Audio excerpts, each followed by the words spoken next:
Welcome back to the OVC Media Day. We're at the Doubletree Hotel in Evansville, Indiana. John Pelphrey is here with us.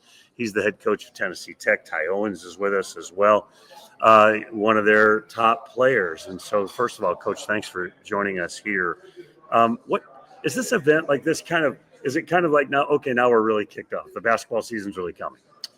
I think so. We've been working since June and July in the summer. Then we come back and basically work September, and now we're in October, and games are around the corner. So it is kind of a marker. I think it's good for the fans. It's good for the media.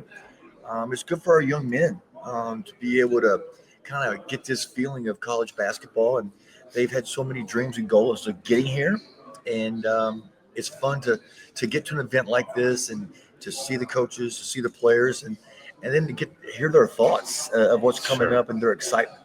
Talk about your program, John. It seems like you've kind of turned a corner. You started building some momentum at the end of last season, things moving in the right direction. Yeah, it's really interesting now. It's totally different than it used to be, right here.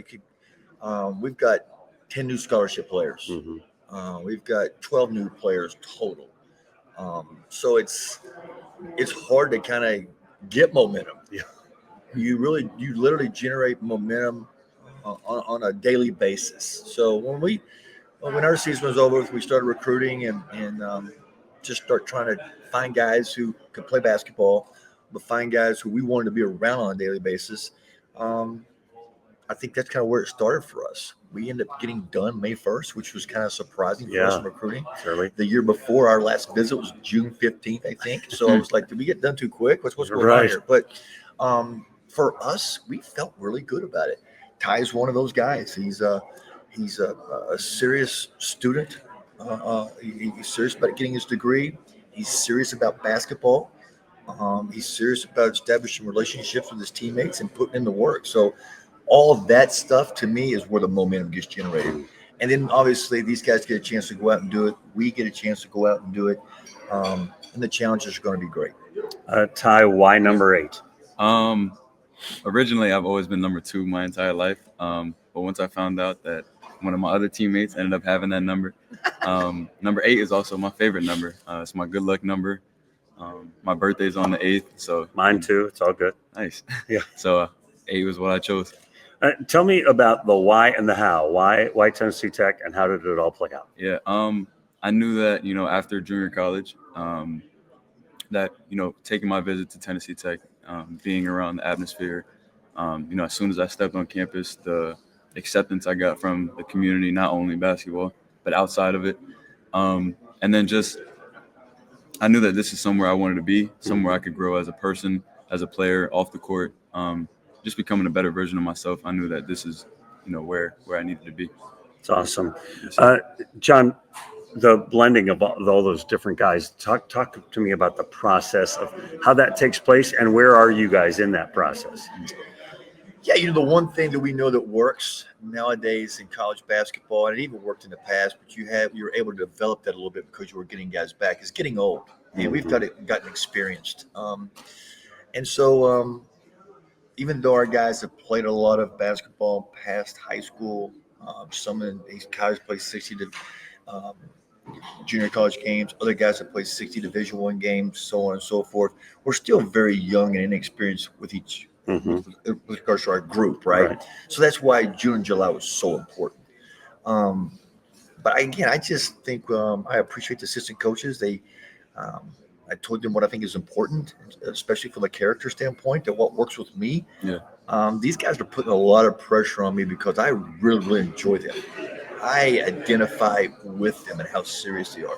I respect the amount of work that they're putting in. When I come into the building, they're already there. I dig it. I really do. So when you see these guys putting the work, it puts even more pressure on me as a coach to say, I got to make sure that I'm ready. So when it gets hard this year, I'm going to have some answers for them, some options for them to help them work through these challenging situations. I'm not waking up and going, hey, Coach, Ty, man, he was late for this. He wasn't over here for that. Like, he's not doing well in school. Now I got to suspend him. We're not having to waste our time with those things. We're actually getting to work on what matters, and that's exciting as a coach. So I love the fact that you're putting pressure on us to be ready to help them when it gets hard. He talked about you guys being serious in your mindset, but talk about the personality and maybe even the style of this team? Yeah, our style is crazy. We have a really good, strong group of guys who are older. We hold each other accountable to a really high standard, and style-wise, we're just we're different. I can sense that we're different this past few months. Just the way we work, just the amount of work we put in. Before practice, after practice. We definitely have some playful and great moments, which is a good sign. And I just know that when the time comes and it's here, we'll be ready. We are ready, and we're ready to make a statement and a name for ourselves in Tennessee Tech. Tell me about some player that, and obviously with so many new guys, but tell me about a player that maybe nobody's talking about right now, but at the end of the year they're going to be talking about one of your teammates. Absolutely. Jacoby Woodard. He's a freshman. He's he's going to be someone that is to speak about. He's a big kid, learning how to, develop into a new environment. And he's taking on this role amazingly, tremendously for a freshman. And he'll be ready to go. See, I ask these questions because I think people out there want to know, but I'm asking so I'll know something. You're right. I'm trying to get smarter. That's a good insight. What's a home game like at Tennessee Tech when you guys have it going on? Yeah, I think it's a lot of fun. We've got a very serious fan base. We've got a history there of really liking basketball. We've got a beautiful arena in the Hooper Eblen Center. It's just a lot of fun. We appreciate like our pep band and our cheerleading squad. Like they are, they're making this a very challenging environment for our opponent. But I think college basketball, it's really important, right? Like it's different. It's than any other sport. You literally have a home court advantage. I don't know if it's because you practice there every single day. I don't know if it's challenging depth perception. It's different for your eyes because basketball is such a skill game, this, that, or the other, with the baskets and stuff. But we certainly have a comfort level and gain a lot of confidence playing at home. You talked about him playing junior college, and you've got a number of junior college guys on your team.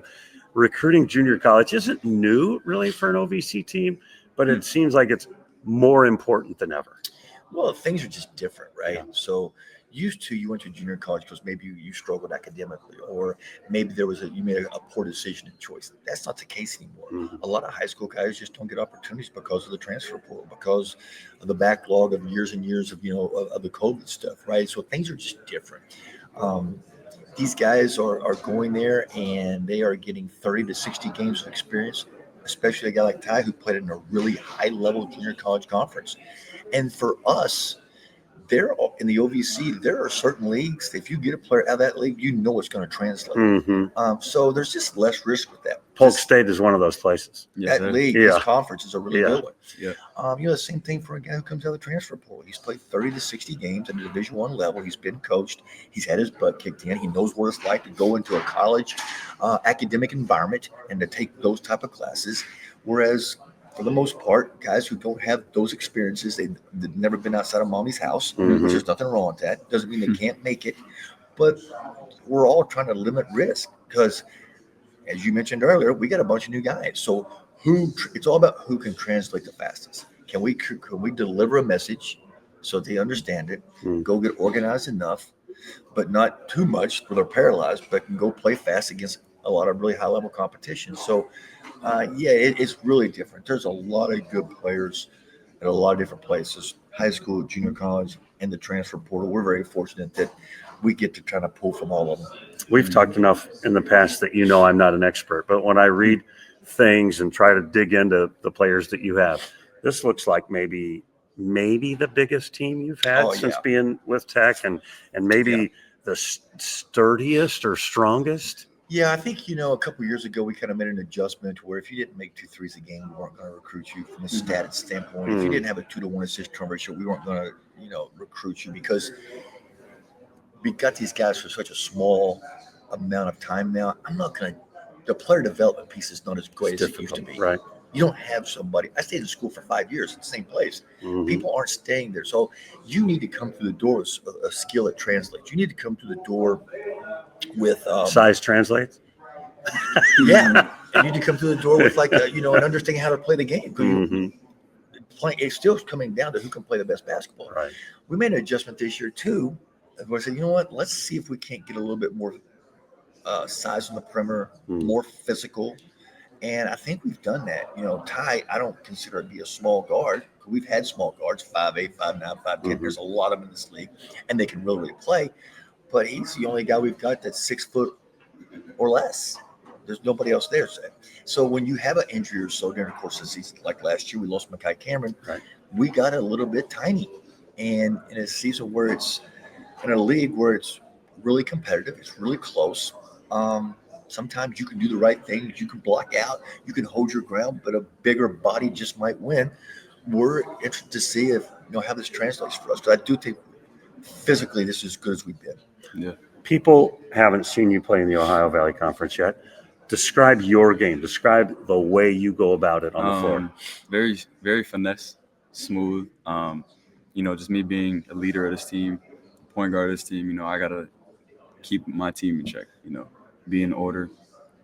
And it's definitely something that Ohio Valley should be worried about, concerned about. Because I'm gonna help lead this team as far as I can and put us in the best position to win the conference. Is there a player like I used to play high school basketball 100 years ago? Is there a player you look up to, NBA guy and college guy? You go, my game's kind of like that guy. Kyrie Irving's always been my favorite player. Just the way he carries himself off the court. It's always something that I wanted to be like.